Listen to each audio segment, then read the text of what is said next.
энэ 214 байгууллага маань тохиолдсон 14 дөрмийн гэсэн. За энэтэй нэмэлтээр дахиад жишээлбэл одоо гадаад харилцааны яамч гэх юм одоо 40 хэдэн 40 гаруй одоо гадаадын бусад улс орнуудад байх элчин сайдын яамныхаа доменийг одоо өөртөө одоо гэрээ хийх гэсэн ийм байгаа. Эдгээр домен бүгдийг оролцуулах юм бол яг 214 дахь олон домен байгаа. Жишээлбэл нийслэлийн мэдээлэл технологийн газар бол өөрийнхөө харьяаны байгууллагууд орчин доменээр манайхаас гэрээ байгуулах үйлчлэл авч байгаа.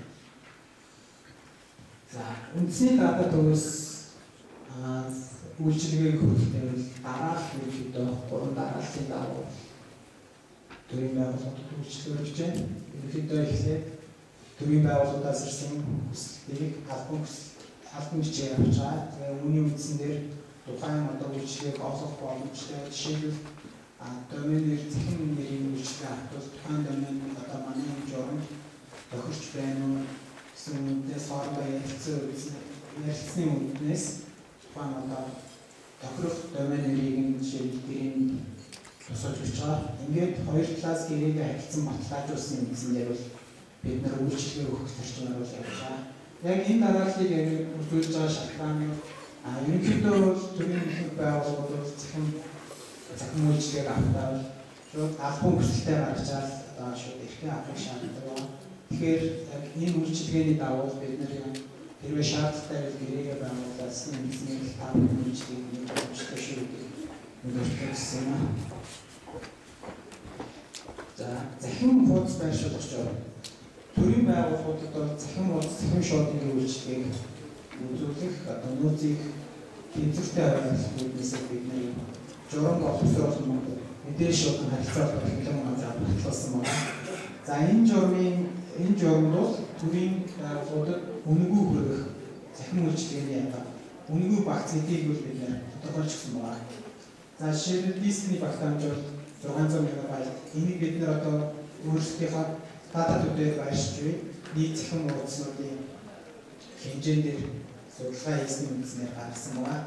За урсгалын хэмжээ тэгээд энэ үйлс дээр мэдээллийн аюулгүй байдлын хэмжээ байна. Тэгээд өдөржингөө талбар нь бол CPM-ийн үйл одоо төрийн байгууллагын захин үйлчлэгээр бүршилсэн тав хүнж байгаа. Тэгээд сүлжээ системийн юм байна. За захин шоудынгийн хэрэглэгчийн тоо бид нар одоо юу зургаалдахгүй хэрэг шаардлагатай гэж мэдэх боломжтой.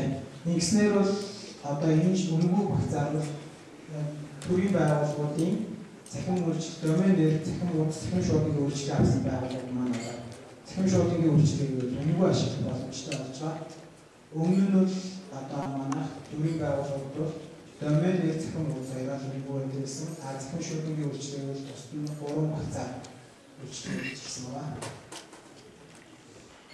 За энд одоо төрийн байгууллагууд маань одоо үйлчлэгээ бүртгэх шуурхай тусламж авах санал хүсэлтээ хэлбэртэй хандх хэрэгтэй олон төрлийн санал хүсэлтүүдийг бид тавьдаг байгаа. За энийг цаашид яг төрийн байгууллагуудын тодорхой нэг хариуцсан эзэмтэй бид зөвхөн хариуцж байна. Эдгээр асуудлууд гарахад эдгээр хүмүүс маань гарсан асуудлаа шууд дата төрөөр хандах биш. Эхлээд байгууллагынхаа тодорхой хариуцсан админ мэдээлэл технологийн мэргэжилтэндээ хандж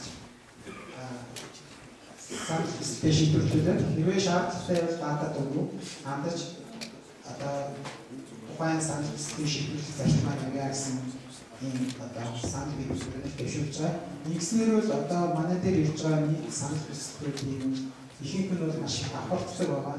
Яг зөвхөн тухайн байгууллагаас янз бүрийн өөр мэргэжилтнүүд бол одоо хоорондоо ярилцаагүй гэдэг үгнээс чиглэн давхарцсан санал хүсэлтүүд их тавьдаг байгаа. За тэгээд яг аль хин маань яг ямар үр хүлээх юм бэ гэдэг нь хэлсэн байна. Жишээлбэл байгууллагын админ байгууллагын төлөөлөл бүх үйлчилгээний хэлгээд байгууллагын админ хэлчихдэг. Шаардлагатай бол байгууллагын бүсэд ажиллаж байгууллагын админаас авах. Тэгээ үйлчилгээ туслах үйлчилгээ шинээр нээх санал хүсэлт гарлаа гэхэд байгууллагын админаар дамжиж зөвхөн манай байгууллага. Үндэсний дата төвөөсөл төрийн байгууллагууд үйлдвэрлэж байгаа захин үйлчилгээний хувьд ямар үр хүлээж чадна вэ? байнгын хэвийн ажиллагаанд ингээд мониторинг хийн. Тэгээд аюулгүй байдлыг хангаж нөөцлөлтийг хийж ажиллана. За тэгээд тохирох үйлчлэгээний хэрэглүүдийг гойдмж үйлчлэгээний дөрөв зүйлсэн дарааллыг авах бүрэн шуургаар бүрдэх. Тэгээд шаардлагатай бол тухайн үйлчлэгээний системийг шинжлэх бүртгэх юм ажилладаг. За энэ би төрийн байгууллагуудын сүүлийн 3 жил манайхаас дахин шуудангийн үйлчлэгээ авсан байгууллагуудын график харсан. Энэ жишээлбэл 2010 оны байдлаар 10 оны байдлаар 48 хэрэглэгч 48 төрийн байгууллагууд манайхаас дахин шуудангийн үйлчлэгээ өмнө төлбөртөөр 3 багцаас оноо авч байгаа. Тэгээд 2011 он 12 оны эсэлтийг харахад хэдхэн 10 доллар гарч байгаа. Эний гол шалтгаан нь юу вэ? Энэ үйлчлэгийн төлбөртэй гол шалтгаан байна. Тийм учраас бид дөрөв үзүүлсэн захин хуудас байршуулах журмаар бид захин шуудангийн үйлчлэгийг өнгө болгож гисэн шинээр үйлчлэгээ авч байгаа бүх байгууллага шууд тухайн доменыг захин хаягийнхаа дагуу өөрсдийнхөө хэрэглэгчдийн мэйл хаяг, захин шуудангийн хаягийг үсгээд ашиглаад явах боломжтой болж байна. За цаашид энэ захин хуудас байршуулах үйлчлэгийг бид захин хэлбэрт оруулна. Захин хэлбэрт оруулснаар бол одоо энэ явагдаж байгаа үйлчлэгээний дагуу хоёр талаас харилцан гэрээ баталгаажуулах буцаж шуудангаар гэрээгээ хийх, буцаж авч баталгаажуулах гэсэн энэ алхмууд маань байхгүй болно гэж үзэж байгаа. Гэхдээ энэ зөвхөн үнэгүй багц гэж. Хэрвээ та 600 мегабайт дотроо дискний хэмжээ дотроо үйлчлэгч хангалттай гэж үзээд манайхаас үйлчлэгээ авбал бид нэр энэ захин систем дотроо тухайн байгууллагын итгэмжлэгдсэн админ ч юм уу тэр хүмүүжлэлийн нөхцөлтэй танилцаад өөрийнхөө мэдээллийг өгч байгууллагын мэдээллийг бүрдүүлээд үйлчлэгээ шууд авч боломжтой захин хэлбэр. Ямар нэгэн гэрээ заавал хоёр талаас байгуулсан шаардлага байхгүй болно.